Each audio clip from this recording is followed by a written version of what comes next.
Isaiah 53 is a significant chapter in the Bible.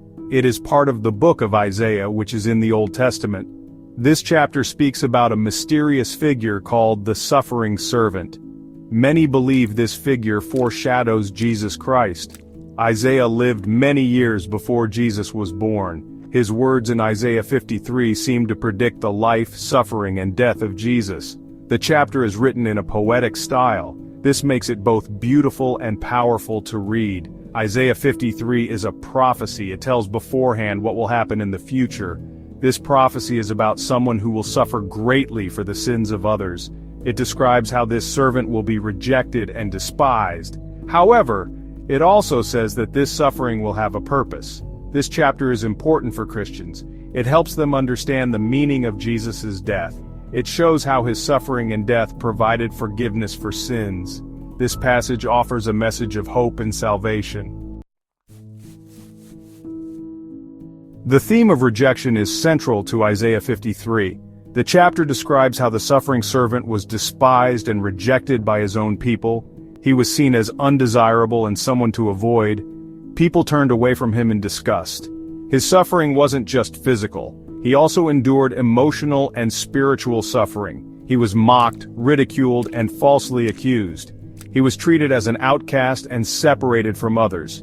He carried the weight of others' sins upon himself. Despite facing such harsh treatment, the suffering servant remained silent. He didn't fight back or defend himself against the accusations. His silence was a sign of his complete submission to God's will. This rejection and suffering are difficult to comprehend. However, they point to a deeper truth. The suffering servant's willingness to endure such pain reveals the depth of his love. He chose to suffer so that others could be forgiven and reconciled to God. The suffering servant's rejection was rooted in misunderstanding. People couldn't comprehend why anyone would willingly choose to suffer. They mistook his humility for weakness. They misinterpreted his silence as guilt. His appearance also contributed to his rejection. Isaiah describes him as disfigured and unattractive. People were repulsed by his physical form. They couldn't see past his outward appearance to recognize his true nature. Furthermore, the people of that time were looking for a triumphant leader.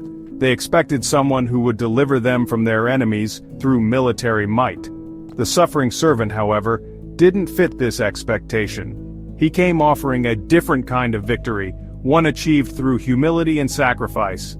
This clash of expectations led to further rejection. People couldn't accept a savior who didn't align with their preconceived notions. They were blinded by their own desires and failed to recognize the true Messiah. Isaiah 53 doesn't exist in isolation. It's intricately woven into the larger narrative of salvation.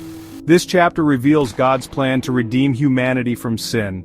It showcases the extent of God's love for his creation. The suffering servant's death is not the end.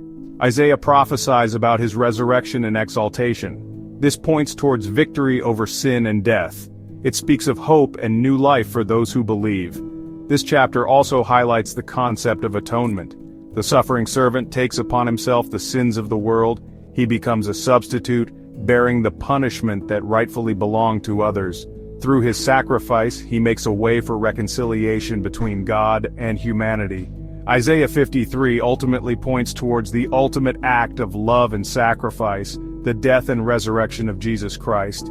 It underscores the message that true freedom and salvation come through embracing suffering and serving others.